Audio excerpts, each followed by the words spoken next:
नमस्कार, FM news देख रहे हैं आप। मैं हूं आपके साथ नेहा वालिया। योगी सरकार अब आपके द्वार। जी हां, उत्तर प्रदेश में दोबारा इतिहास रचने के बाद और एक बार फिर सत्ता में वापसी करने के बाद से सूबे के मुखिया यानी योगी आदित्यनाथ पूरे एक्टिव मोड में नजर आ रहे हैं और एक के बाद एक ताबड़तोड़ फैसले भी लिए जा रहे हैं। जिस कड़ी में एक अहम फैसला यह भी लिया गया कि अब जनता मंत्रियों के पास अपनी समस्या लेकर नहीं जाएगी, बल्कि मंत्री अब जनता के बीच पहुंचेंगे, उनकी समस्या को सुनने के लिए उनसे रूबरू होंगे और जानेंगे कि आखिर क्या कुछ परेशानियां हैं जिनसे वो दो चार हो रहे हैं। तो मुख्यमंत्री योगी आदित्यनाथ की अध्यक्षता में मंगलवार को आयोजित मंत्रिमंडल की बैठक में मुख्यमंत्री ने हर कैबिनेट मंत्री को एक एक मंडल की जिम्मेदारी सौंपी। उन्होंने कैबिनेट मंत्री के साथ राज्य मंत्री, स्वतंत्र प्रभार और राज्य मंत्री को भी तैनात किया है। योगी सरकार के दूसरे कार्यकाल का 1 माह पूरा होने पर अब सरकार जनता के द्वार पहुंच रही है। कुल 18 मंडलों के लिए उप मुख्यमंत्री और कैबिनेट मंत्रियों के नेतृत्व में गठित मंत्री समूह मंडल मुख्यालयों और जिलों का दौरा कर सरकार की योजनाओं और कानून व्यवस्था की समीक्षा करेंगे। मंडलों के भ्रमण के लिए दोनों उप मुख्यमंत्री की टीम में एक एक राज्य मंत्री को शामिल किया गया है। बाकी 16 कैबिनेट मंत्रियों की अध्यक्षता में 3 सदस्यीय समूह बनाए गए हैं। भ्रमण के दौरान जन चौपाल लगाकर जनता की समस्याओं को सुना जाएगा और जनता से सीधा संवाद होगा। दलित व मलिन बस्ती में सहभोज कर विकास कार्यों का स्थलीय निरीक्षण किया जाएगा, उनकी गुणवत्ता को परखा जाएगा। मंत्री समूह मंडल के दौरे के दौरान बैठकों में जनप्रतिनिधियों को भी शामिल किया जाएगा और पूर्व जनप्रतिनिधियों, बीजेपी पदाधिकारियों और विचार परिवार के संगठनों से संपर्क कर फीडबैक लिया जाएगा। देखिए, मंत्री समूह 15 मई तक अपनी रिपोर्ट मुख्यमंत्री कार्यालय को प्रस्तुत करेंगे। रिपोर्ट के आधार पर कैबिनेट बैठक में आगे का जो रोड मैप है वो तैयार किया जाएगा। उप मुख्यमंत्री केशव प्रसाद मौर्य को आगरा और ब्रजेश पाठक को वाराणसी और बीजेपी प्रदेश अध्यक्ष और जल शक्ति मंत्री स्वतंत्र देव सिंह को मुरादाबाद मंडल की जिम्मेदारी सौंपी गई है। तो हर किसी को जिम्मेदारी सौंप दी गई है। तस्वीरों में आपको दिखाएंगे कि किस तरह से जो लोग हैं वो क्या चाह रहे हैं, क्या कुछ परेशानियां हैं उनकी। हमारे संवाददाता खुद ग्राउंड जीरो पर पहुंचे, लोगों से बातचीत करने के लिए उनकी समस्याओं को जाना। वो आपको बताएंगे कुछ ही देर में कि क्या कुछ लोगों की राय है, क्या लोग चाहते हैं, क्या भी समस्याएं हैं जिनका समाधान होना जरूरी है। और इसी के साथ आपको यह भी बता दें, क्योंकि जिस तरह से उत्तर प्रदेश में एक बार फिर बीजेपी ने इतिहास रच दिया है, एक बार फिर सरकार बनाई है और सरकार बनाने के बाद से जिस तरह से उत्तर प्रदेश के मुख्यमंत्री योगी आदित्यनाथ एक्टिव मोड में नजर आ रहे हैं, उससे ये तो बात साफ है कि एक के बाद एक ताबड़तोड़ फैसले ले जा रहे हैं। अपराध बिल्कुल बढ़े ना, उसे देखते हुए भी सरकार अलर्ट है। किस तरह से महिलाओं की सुरक्षा होनी चाहिए उसे लेकर अलर्ट है। और अब सबसे बड़ी समस्या ये, क्योंकि लोगों की समस्याओं का जो समाधान हो नहीं पा रहा था उत्तर प्रदेश में, जिन समस्याओं की वजह से जनता प्रदेश की खुश नहीं थी, उन तमाम समस्याओं का समाधान योगी सरकार करेगी। वो कैसे? ऐसे जो फैसला लिया गया है, तमाम मंत्री लोगों के बीच पहुंचकर उनकी समस्याओं को जानेंगे। और आपको बता दें कि सभी से यह कहा गया है कि आप लोगों से रूबरू हो, उनसे बातचीत करें, उनकी समस्याओं को जानें और फिर बताएं कि आखिर क्या कुछ परेशानियां हैं जो प्रदेशवासियों के सामने आ रही हैं। आपको बता दें कि इस पूरे भ्रमण के दौरान 15 तारीख तक एक विस्तृत रिपोर्ट सौंपनी होगी मुख्यमंत्री योगी आदित्यनाथ को और उस रिपोर्ट के आधार पर आगे का रोड मैप तैयार किया जाएगा। तो दोनों उप मुख्यमंत्री भी मैदान में उतर चुके हैं। आपको बताते चले कि योगी आदित्यनाथ ने सभी को यह कह दिया है कि अब किसी भी जनता में कोई भी ऐसा व्यक्ति ना हो जिसको कोई परेशानी हो। कई बार ऐसा होता था कि अधिकारियों द्वारा समस्याओं का समाधान जनता की हो नहीं पाता था और अब सीधे मंत्रियों से संवाद होगा। सीधे मंत्री पहुंच रहे हैं जनता के बीच, लोगों की बात को सुनने के लिए, उनकी समस्याओं के समाधान के लिए।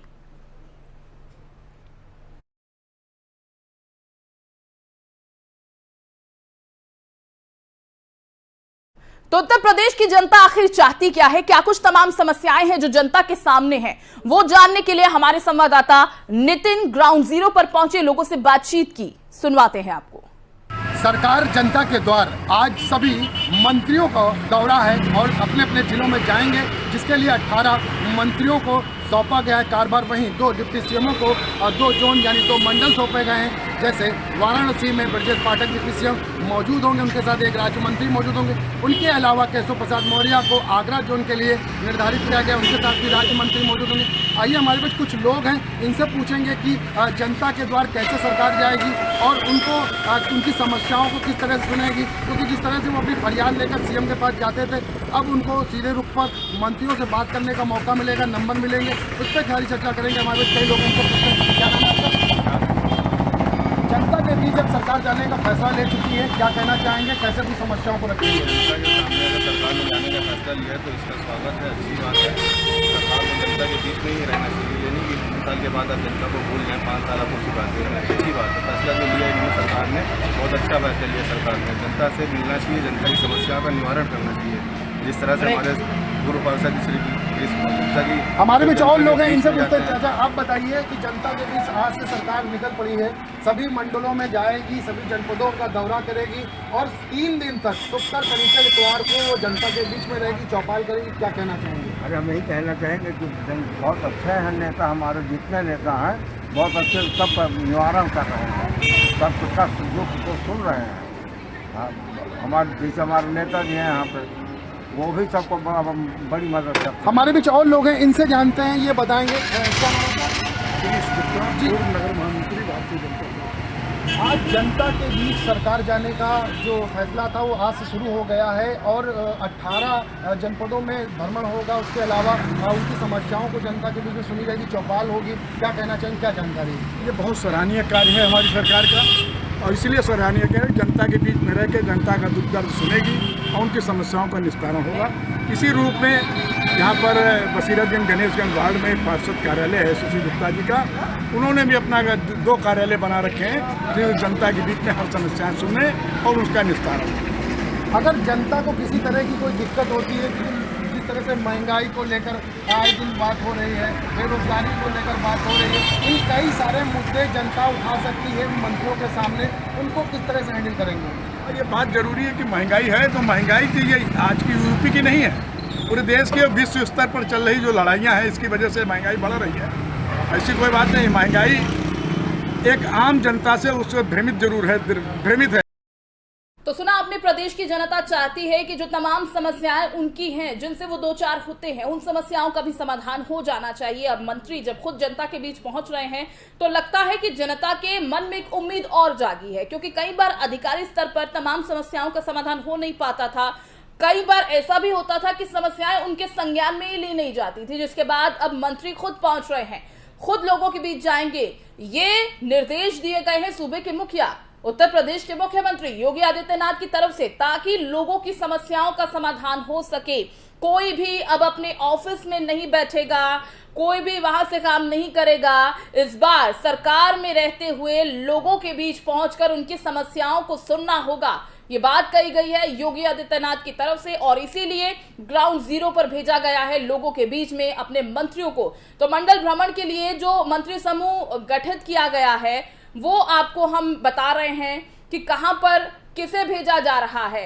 पर्यटन मंत्री जयवीर सिंह को भेजा जा रहा है। अल्पसंख्यक कल्याण मंत्री धर्मपाल सिंह की अगर बात की जाए तो उन्हें गोरखपुर मंडल भेजा गया है। औद्योगिक विकास मंत्री नंद गोपाल गुप्ता नंदी, जिन्हें बरेली भेजा गया है। पंचायती राज मंत्री भूपेंद्र चौधरी को मिर्जापुर की जिम्मेदारी सौंपी गई है।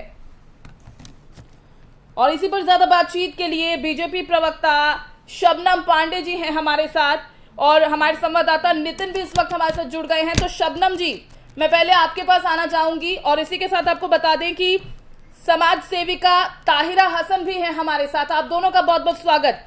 शबनम जी, शुरुआत आपसे। आपको लगता है कि ये कदम जो उठाया गया है योगी आदित्यनाथ की तरफ से, मुख्यमंत्री की तरफ से, क्योंकि बहुत बार ऐसा होता था कि लोगों की समस्याएं उन तक पहुंच ही नहीं पाती थी, समाधान तो बहुत दूर की बात है, लेकिन अब मंत्री जब खुद लोगों के बीच पहुंचेंगे तो शायद उनकी समस्याओं का समाधान जरूर हो पाएगा। देखिए, सबसे पहले ये बताना चाहती हूँ कि हमारे देश में लोकतांत्रिक व्यवस्था क्यों लगाई गई? लोकतांत्रिक व्यवस्था इसलिए लगाई गई थी कि जो सरकार बने वो जनता के लिए बने, जनता की सरकार बने और जनता द्वारा बने।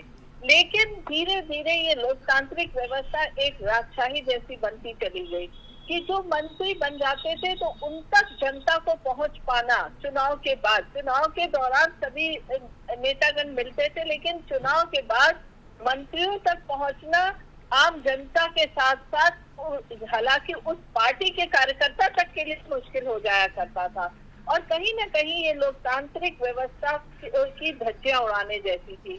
पर माननीय योगी आदित्यनाथ जी ने इस बात को पूरी तरीके से समझा, जनता दरबार का प्रचलन शुरू किया और साथ साथ पिछली टर्म में भी योगी आदित्यनाथ जी ने अपने सारे विधायकों को, मंत्रियों को इस तरीके का आदेश दिया कि आप क्षेत्र में रहेंगे, क्षेत्र में ज्यादा से ज्यादा समय और ज्यादा से ज्यादा जनता की समस्याओं का समाधान क्षेत्र में ही प्रशासन के साथ मिलकर करेंगे।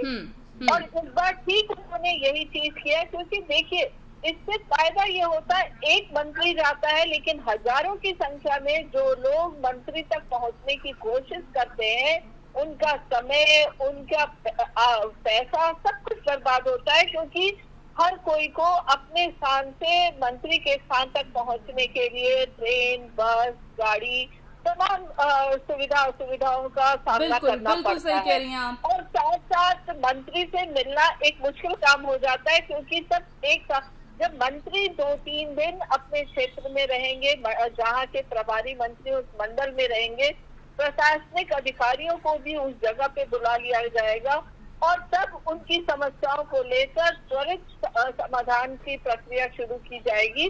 तो ये जनता के लिए भी आसान होगा, इससे लोगों का समय, लोगों का विश्वास और साथ साथ लोगों को का पैसा सब कुछ बचेगा। देखिए इस सरकार को जब विश्वास करके एक इतिहास रचा है इस सरकार ने, तो सरकार की जवाबदेही होती है अपनी जनता के प्रति।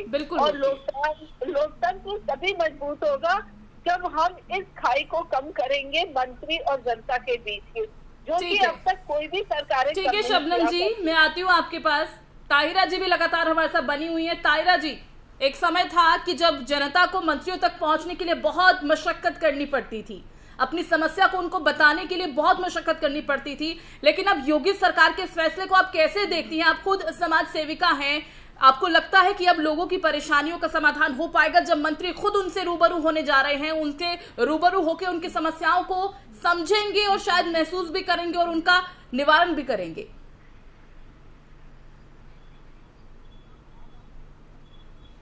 ताहिरा जी, आवाज मिल पा रही है आपको?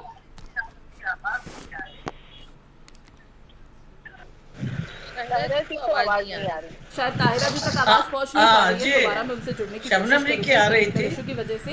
तो शबनम जी, बिल्कुल आपने सही कहा कि बहुत सारी परेशानियां होती थी, बहुत सारे हर्डल्स कह दें कि आते थे, जिनकी वजह से अब शायद जनता की समस्या का समाधान होगा और उनकी परेशानी भी कम होगी। लगातार हमारे संवाददाता नितिन भी हमारे साथ बने हुए हैं और पब्लिक के साथ हैं, तो क्यों ना हम पब्लिक के माध्यम से, जनता के माध्यम से ही जान लें कि अभी क्या तमाम समस्याएं हैं उनके सामने, जिससे उन्हें दो चार होना पड़ता है और वो चाहते हैं इनका त्वरित समाधान हो। नितिन, आपको आवाज मिल पा रही है? बिल्कुल नेहा जी, आपको बताना चाहूंगा कि जिस तरह से लगातार अब लोगों के बीच में सरकार जनता के द्वार जाएगी और उनकी समस्याओं से रूबरू होगी और उसका कहीं ना कहीं जो उसकी समस्याओं का निदान निकालेगी, तो अब ये देखना बहुत जरूरी होगा। और हमारे बीच कुछ लोग यहाँ पे मौजूद हैं जो जनता जनार्दन है, उनसे जानेंगे कि इन मंत्रियों की क्या राय है, क्योंकि सुरेश खन्ना लखनऊ मंडल को देखेंगे, हम इस समय लखनऊ के मंडल की यहाँ की जनता है उनसे पूछेंगे। आप क्या नाम है आपका? बीके वर्मा। वर्मा जी, ये बताइए कि आज से 3 दिन तक जनता के जनार्दन के पास जाएंगे कैबिनेट मंत्री जितने भी हैं और डिप्टी सीएम, क्या कहना चाहेंगे, किस तरह से समस्याओं को समाधान करेंगे? देखिए, हमारे विचार से पहले जनता को बहुत प्रॉब्लम होती थी, इधर उधर भटकना पड़ता था अपनी प्रॉब्लम को लेकर। अब ये उनकी समस्या का समाधान ये मंत्री लोग स्वयं जाके उसी जगह पर उसका निदान कर दें। बताया जा रहा है कि 2 मंडलों को जिस तरह से डिप्टी सीएम केशव प्रसाद मौर्य और ब्रजेश पाठक अलग अलग, जैसे जो आगरा में केशव प्रसाद मौर्य को अंडर में एक राज्य रहेंगे और वाराणसी में ब्रजेश पाठक के साथ एक राज्य रहेंगे। उसके अलावा सुरेश खन्ना लखनऊ में खुद मौजूद रहेंगे, उनके साथ और भी अधिकारी मौजूद रहेंगे। बेरोजगारी, महंगाई, कई ऐसी समस्याएं हैं जो जिनको लेकर जनता सीएम के पास जाती थी, अब उनको डायरेक्ट मंत्रियों से कहना पड़ेगा। क्या करें? जी, ये बहुत अच्छा विचार है और अच्छा भी रहेगा जनता के लिए, क्योंकि जनता की परेशानियां कम नहीं है, बहुत ज़्यादा हैं। अब ये है कि मंत्री लोग अगर इसका निष्पादन कर देंगे, उन्हीं मौके पर उन्हीं के मतलब ठिकाने पर पहुंचे तो ये बहुत अच्छा रहेगा। हमारे में और लोग इनसे पूछेंगे कि दलितों के बीच जाकर अब मंत्री भी भोजन करेंगे, उनके साथ रहेंगे, खान पान रहेंगे, उनकी सारी समस्याओं को जानेंगे। क्या कहना चाहेंगे? हमारा ये कहने का मतलब कि भर्ती को ले जैसे नौकरी नहीं मिल रही है और पूरे दिन भर आदमी काम कर रहा है, 7,000 तनख्वाह मिलती है, सुबह 6 बजे बुलाया जा रहा है और तो छोड़ने को समय नहीं ना, 7 बजे छोड़ लें, 5 बजे छोड़ लें, कम से कम भर्ती खुले आगे सोचा जाए और 7,000 में कोई पूरा तो होना नहीं ना। बिल्कुल सही कह रहे हैं, आमदनी धन्नी खर्चा रुपया है, लेकिन जिस तरह से अब जो मंत्री हैं वो लोगों से रूबरू होंगे, पहले ऐसा कभी नहीं होता था। वो अपना नंबर भी देंगे पर्सनल, जिससे आप कभी भी अपनी दिक्कतों का जो है उनको सामने रख सकते हैं, बता सकते हैं। तो अगर मैं अपनी दिक्कतें चलो 100 हो जाए, लेकिन हमारे कितने भाई हैं दलित भाई, तो हम सोचे सभी का हो, हमारा 100 तो होना नहीं ना। ठीक, हम तो सोचे भर्ती खुले सभी मेरे। आपकी क्या राय है, आप क्या कहना चाहेंगे? क्या नाम है आपका? अफरोज जी, क्या कहना चाहेंगे जिस तरह से महंगाई बढ़ रही है, बेरोजगारी है, सबसे बड़ा मुद्दा बेरोजगारी, बताएं क्या कह जाएंगे? महंगाई तो बहुत है, महंगाई इतनी है कि हर चीज में महंगाई है, चाहे वो खाने से लेके पीने से लेके तेल, पेट्रोल, कड़वा तेल देख लीजिए आज 2900 रुपए का हो चुका है। आदमी खरीदने क्या कमाई नहीं पा रहा तो आदमी खरीदेगा कैसे? अब हमारा भी कारखाना चप्पलों का है, लेकिन जब मार्केट में सामान इतना महंगा हो गया तो हम काम कैसे कर पाएंगे? अब हम लोग भी 4 कारीगर काम लगा करते थे, उनको भी हम खर्चा पानी नहीं दे पाते हैं और प्लस किराया, दुकानों का भी किराया नहीं निकल पाता है, इसलिए हम लोग भी बहुत परेशान हैं। ठीक है नितिन, मैं लौटती हूँ आपके पास। नितिन, आप बने रहिए, और भी लोगों की राय हम जानेंगे, उनकी परेशानी हम जानेंगे। शबनम जी, आपने सुना कि लोग इस वक्त जो FM न्यूज के माध्यम से अपनी समस्या फिलहाल बता रहे हैं, उसमें 2 प्रमुख समस्याएं हैं, बेरोजगारी और महंगाई। देखिए, सरकार लगातार बेरोजगारी और महंगाई पे काम करते दिख रही है। पिछली सरकार ने भी 4.5 लाख नौकरियां दी थी, जो कि सपा बसपा के समय में 2.5 लाख से ज्यादा किसी भी 5 साल के कार्यकाल में नौकरियां नहीं दी गई। पर हमने 4.5 लाख सरकारी नौकरियां दी, 10 करोड़ महिलाओं को हमने सेल्फ हेल्प ग्रुप से जोड़ा, 1 करोड़ महिलाओं को हमने सेल्फ हेल्प ग्रुप से जोड़ा, जिसमें 10 लाख सेल्फ हेल्प ग्रुप हमने बनाया। ODOP के तहत हमने तमाम युवाओं को नौकरी दी और साथ रोजगार मिलने के साथ साथ ODOP के प्रोडक्ट को हमने Amazon के साइट पे लिस्ट भी किया। तो अगर आप देखें तो हर जनपद में कोई ना कोई व्यवसाय को हमने खड़ा किया है और उन व्यवसायों के माध्यम से तमाम युवा उसमें स्वरोजगार कर रहे हैं। हमने स्वरोजगार के लिए प्रधानमंत्री मुद्रा योजना, तमाम ऐसे लोन की भी प्रबंध किए हैं और इस बार भी सरकार लगातार इस प्रयास में है। ठीक है शबनम जी, आप कह रहे हैं कि आपने रोजगार देने का काम किया है आपकी सरकार ने, लेकिन फिलहाल युवा जो परेशान है बेरोजगारी से, वो अपनी समस्याएं मुझे लगता है कि उन तमाम मंत्रियों के सामने भी रखेंगे जो इस परेशानी को झेल रहे हैं। लेकिन महंगाई का क्या शबनम जी? महंगाई इस वक्त अपने चरम पर है। देखिए नेहा जी, अगर हम देश विदेश के पूरे अगर ग्लोबल न्यूज को हम पढ़ते हो और जानते हो तो आपको देखने को मिलेगा कि बहुत से ऐसे देश है। अभी कल ही मेरी बात UK में हो रही थी, यूनाइटेड किंगडम में, वहाँ लोग बता रहे हैं कि डीजल मिल ही नहीं रहा बाजार में। तो और अगर सुपर स्टोर में जाइए तो वहाँ पे जो सामग्री है उनकी किल्लत हो रही है। महंगाई बहुत तेजी से विश्व के हर देश में बढ़ा हुआ है। और दूसरा, यूक्रेन और रशिया की जो लड़ाई हो रही है उससे भी बहुत कुछ जो है सप्लाई चेन में बाधा आई है। तो ये सारी परिस्थितियां, कोरोना और साथ साथ जो युद्ध हो रहे हैं, इन सारी परिस्थितियों ने ग्लोबल लेवल पे महंगाई को बढ़ाया है और हम एक ऐसे देश हैं जो इन सब चीजों से अछूते नहीं रह सकते। विश्व का मुझे लगता है कोई भी देश इससे अछूता नहीं रह सकता। पर सरकार ने महंगाई को बढ़ता देखकर जो आर्थिक और जो खाद्यान्न सामग्री गरीब लोगों को फ्री में देने का किया था, उसको और लंबे समय तक बढ़ा दिया, जो कि कोरोना के लिए सरकार ने किया था। सभी घरों में मुफ्त राशन पहुंच रहा है। तो इस आर्थिक तंगी के समय में उन लोगों को खाद्यान्न की मदद या जिन किसान भाइयों को किसान सम्मान योजना के तहत आर्थिक मदद दी जा रही है, ये सब महंगाई को देखते हुए सरकार ने उनके हाथ मजबूत करने का काम किया। ठीक है शबनम जी, ठीक है मैं लौटती हूँ आपके पास। नितिन लगातार बने हुए हैं और नितिन आप लोगों से पूछिए कि फिलहाल अहम मुद्दे कौन से हैं उनके, जो वो सरकार के सामने यानी जो मंत्री भेजे जा रहे हैं योगी आदित्यनाथ की तरफ से उनके सामने रखना चाहेंगे, क्योंकि शायद ही ऐसा मौका कभी मिल पाया हो और अब उनके पास वो मौका है। बिल्कुल नेहा जी, आपको बताना चाहूंगा कि जिस तरह से 3 दिन रहेंगे वो लोग लोगों के बीच मंत्री रहेंगे, हम इनसे जानेंगे कि अहम मुद्दे आपके क्या रहेंगे अगर मंत्रियों से मुलाकात होती है, किन किन मुद्दों को रखेंगे, क्योंकि गर्मी का समय चल रहा है, बिजली एक बहुत बड़ा संकट बताया जा रहा है, बच्चों की पढ़ाई को लेकर बिजली बहुत आपूर्ति नहीं हो पा रही है और सबसे महत्वपूर्ण कि जिस तरह से गर्मी लू चल रही है और इनको देखते हुए अगर बिजली संकट बनता है तो बड़ी समस्या हो सकती है। ये बिल्कुल सही बात है कि बिजली की समस्या तो इसमें काफी है और गर्मी भी अपने प्रचंड रूप में है, तो हम तो गवर्नमेंट से यही अपेक्षा रखेंगे कि बिजली की आपूर्ति सही ढंग से सुनिश्चित की जाए। और कुछ अन्य मुद्दे हैं जैसे महंगाई को लेकर भैया ने बताया था, बहुत अहम मुद्दा है, बहुत चीजें दिक्कत है, मतलब प्राइवेट बंदा जो है वो बहुत परेशान है, तो गवर्नमेंट से हमें यही। फ्री राशन की जो योजना थी 15 करोड़ लोगों को राशन देने की बात कर रही थी, राशन दिया भी जा रहा है, कितना उससे लाभ मिल सकता है और आगे की क्या कैसे होगा, क्योंकि कोविड की चौथी लहर भी नजर आ रही है और बहुत तेजी से बढ़ रही है। मैं यही चाहूंगा गवर्नमेंट से कि ये इनको जारी रखना चाहिए आगे आने वाले समय में, क्योंकि ठीक है नितिन, अब ये जो मंत्री पहुंच रहे हैं जनता के बीच, ये एक रिपोर्ट भी योगी आदित्यनाथ को सौंपेंगे, 15 तारीख को ये रिपोर्ट सौंपेंगे और जिसके बाद जो कहा जा रहा है कि आगे का रोड मैप तैयार होगा कि किस तरह से काम होना चाहिए। बिल्कुल नेहा जी, आपको बताना चाहूंगा कि जो मंत्री आज मुलाकात करेंगे लोगों से, जनता के बीच में रहेंगे, उनसे मुखातिब होकर जितनी समस्याएं उसका निराकरण करने के आदेश जारी करेंगे और उसकी एक मंडला आयुक्त को रिपोर्ट सौंपेंगे।